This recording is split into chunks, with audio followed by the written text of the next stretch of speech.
আসসালামু আলাইকুম। আমি আহ, এই যে নতুন নতুন বয়ান, আমার মনে হয় কি একটা অনুকূল পরিবেশ তৈরি হয়েছে মুক্তিযুদ্ধরে কেমনে বিকৃত করা যায়, এবং মুক্তিযুদ্ধ বিকৃত করা এবং মুক্তিযুদ্ধ তো ঢেকেই ফেলা। 47, 24 হাবিজাবি দিয়ে মুক্তিযুদ্ধ ঢেকে ফেলতে হবে না। এইবারের স্বাধীনতা দিবসে আরেকটা ট্রেডিশন দেখা গেছে যে গত 1.5-2 বছরে যা চেষ্টা করার তো করছে, করার ফলে আরো মুক্তিযুদ্ধের চেতনা বলেন, মুক্তিযুদ্ধের স্পিডি মানুষ বলেন, এরা আরো সাহসী হয়ে বের হচ্ছে।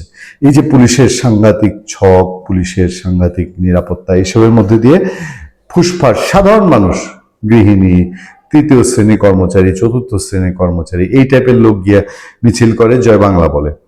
এই সময়ে এরা একটা নতুন টেকনিক নিল যে মুক্তিযুদ্ধের যারা একেবারে সাংঘাতিক রকম ভূমিকা রেখেছেন, বঙ্গবন্ধু শেখ মুজিবুর রহমান এবং প্রয়াত রাষ্ট্রপতি জিয়াউর রহমান, এদেরকে এখন কিভাবে ছোট করা যায়। এক বয়ান শুরু করছে, এক হাবিজাবি কথা, ওই কর্নেল ওলি এলডিপির, যার এখন আর রাজনীতিতে ভাত কটুক আছে এটা বিশ্লেষণ করতে গেলে কর্নেল ওলির আরেক জামানা বাঁচতে হবে, এবং ভোটের রাজনীতি, দলের রাজনীতি। এখন তো মনে করতে পারেন যে আমরা কথায় কথায় ছাগলের 3 নাম্বার বাচ্চা বলি না, অনেকটা এর কাছাকাছি কিনা। যাক, ওই ভদ্রলোক আমাদেরকে নতুন জ্ঞান দিচ্ছেন, এত বছর এই জ্ঞান দেয় নাই, বা বিএনপির সঙ্গে জোট ছিল তখন কিন্তু এই জ্ঞান দেয় নাই। এখন বলে এই সে নিজে মুক্তিযোদ্ধা, জামাতের আমিরে দিয়া বলায়, জামাত আবার তারে দিয়া বলায় যে সে না থাকলে জিয়াউর রহমান মারা যেত, স্বাধীনতার ঘোষণা হইতো না, সে না থাকলে বিদ্রোহ হইতো না।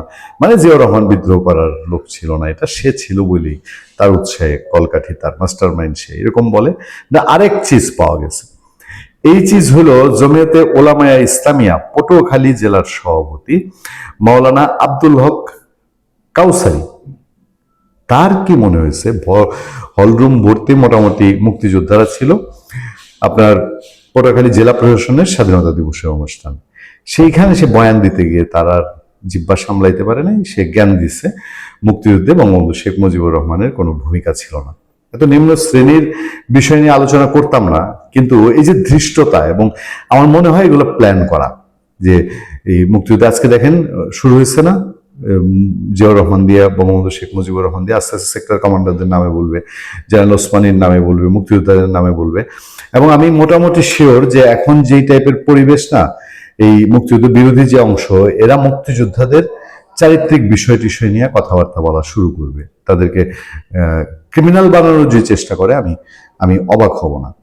এবং বাঁচে নাই, একদম জায়গায় কট খাইছে। ওই যে অঞ্চলের জমিয়তে ওলামিয়া ইসলামিয়া পটুয়াখালীর সভাপতি মাওলানা আব্দুল হক কাউসারি, তাকে মিস্টার দিলীপ মুক্তিযোদ্ধার সন্তান, সাথে সাথে বলছে অবজেকশন, এবং অন্য মুক্তিযোদ্ধারা একদম পুরো একদম তুলাধোনা করে ফেলছে।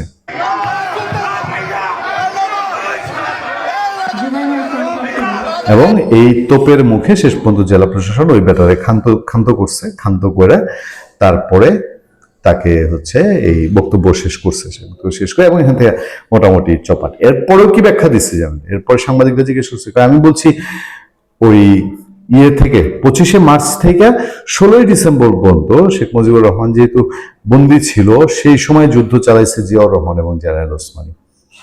বলেন দেখি, এক বলতো না যে এক জীবিত মুজিবের চেয়ে মৃত মুজিব লক্ষ শক্তিশালী, এক বন্দি মুজিব কত শক্তিশালী ছিল। মুজিবুর রহমান, শেখ মুজিবুর রহমান তখন যদি নিজেরে পালায়া গিয়া ইন্ডিয়ায় আশ্রয় নিত, মুক্তিযুদ্ধের কবে 14টা বাঁচত, সে এখন আবিষ্কার করছে, এবং বন্দী থাকার কারণে মুক্তিযুদ্ধে তার কোনো ভূমিকা নেই। একটা লোক না থেকেও কি ভূমিকা পালন করতে, যেই চাবি মেরে গেছিল। সোশ্যাল মিডিয়া আজকেও ঘুরতেছে, দেখেন অপদার্থের দল কিভাবে, মানে এটা বিকৃত এবং ইচ্ছাকৃত বদমাইশি ছাড়া। সোশ্যাল মিডিয়া এখন আছে বঙ্গবন্ধুর যে 25শে মার্চের রাতে যে ইপিআর এর মাধ্যমে স্বাধীনতার ঘোষণার বার্তা, ওয়ার্ল্ড ওয়াইড সারা সমস্ত পত্র পত্রিকায় 26শে মার্চের নিউজ হয়েছিল যে শেখ মুজিবুর রহমান স্বাধীনতার ঘোষণা করে দিছে, সেইটা অস্বীকার করে, এবং সেই ঘোষণা ধরেই তো যুদ্ধ হয়েছে। যাক, ওলামা লীগের এই জমিয়তে ওলামিয়া ইসলামিয়ার এই আব্দুল হক কাউসারি মোটামুটি সাইজ হয়েছে, এবং এর মাধ্যমে মোটামুটি একটা মেসেজ বোধহয় সারা দেশে যাবে যে ভবিষ্যতে আর রাখবাড়িও না। ভালো থাকবেন, সুস্থ থাকবেন। আপনার সাথে আমি আতিক রহমান, পূর্ণিয়া।